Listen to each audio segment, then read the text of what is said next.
Hi everybody, I wanted to make some video journals documenting my Achilles rupture injury and the approach that I chose to take. So how did it happen? It happened last Thursday playing basketball. I was playing basketball, everything was doing great, everything was going great, we were having a great game, and then all of a sudden, coming down from a jump, it felt like someone had whipped a bowling ball at my ankle. That's what it felt like, or being shot in the leg. And instinctively, I thought I got kicked, like someone had kicked me, and I turned around, and there was no one there, and I just fell to the floor.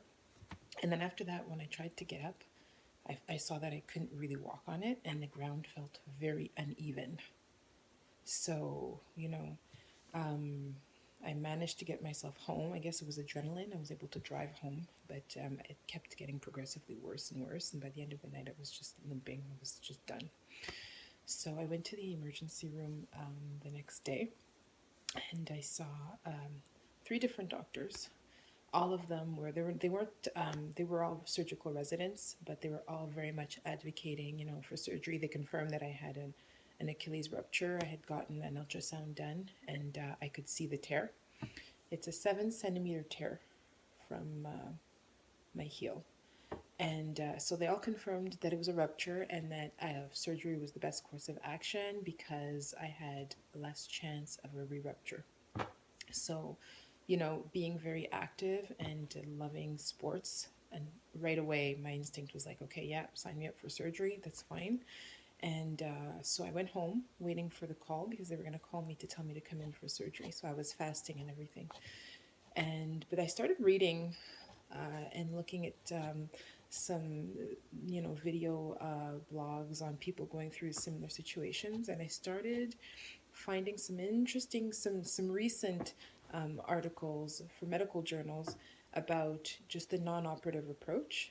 And pretty much what it says is that if you apply an early weight bearing protocol, which means that you start early on doing some early range of motion exercises and a very specific functional rehabilitation program, your chance of re-rupture is virtually the same as if you were to do surgery.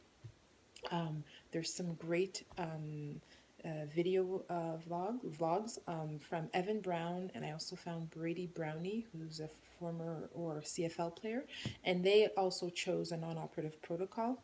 And so I watched all their videos, and it was really informative. It helped me kind of get closer to my decision. So I was like, because I'm the type of person, I don't like any invasive procedures.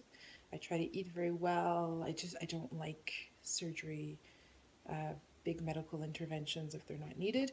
Also, I got a call from the fifth year resident who kind of was supporting my decision. He was saying, yeah, the recent findings are showing that the re-rupture rates are the same. Also, there's high risks of complications with surgery, which, I'm not here for at all. Infection, blood clots, it could re-rupture again. And it's not for me. So he was like supportive. So I saw the specialist yesterday, and he said, okay, come in, you'll see the specialist on Tuesday, and we'll like make a decision. So I saw the specialist, who's the head surgeon of the hospital, and obviously he wanted to operate, which is fine, and I'm sure he'd do an amazing job. But he also conceded that my chances of re-rupture would pretty much be the same if I were to do surgery or non-surgery with an early weight-bearing protocol and a specific rehabilitation program. So he's like, good, you want to go do that? That's fine, we're going to set you up. So they set me up with this boot. And I should say that when I went to the hospital, after the injury, the day after the injury, they had set my foot in like a splint, and it was like at like a 20-degree angle. So I was in like a half cast. And then, which is good because it kind of lets the tendons relax, and and there's no pressure going on in the back of the leg. And then when I got to the specialist clinic yesterday, they took me out of that and they put me in a boot, which is adjusted now at 30 degrees. And then in 2 weeks, I'm going to be hopefully at 20, and I can start slowly some very light physio in some early range of motion exercise, which I'm really excited about. So yeah, so that's the journey I've chosen to go on. I don't know what's going to happen. Hopefully it's going to go well. I'm going to be really consistent with my exercises and make sure I do everything I can to heal. I have a great physiotherapist who's like, you know, willing to go down this path with me. I know it's not like the most popular choice, I guess, because there isn't a lot of information about people who choose not to go with surgery.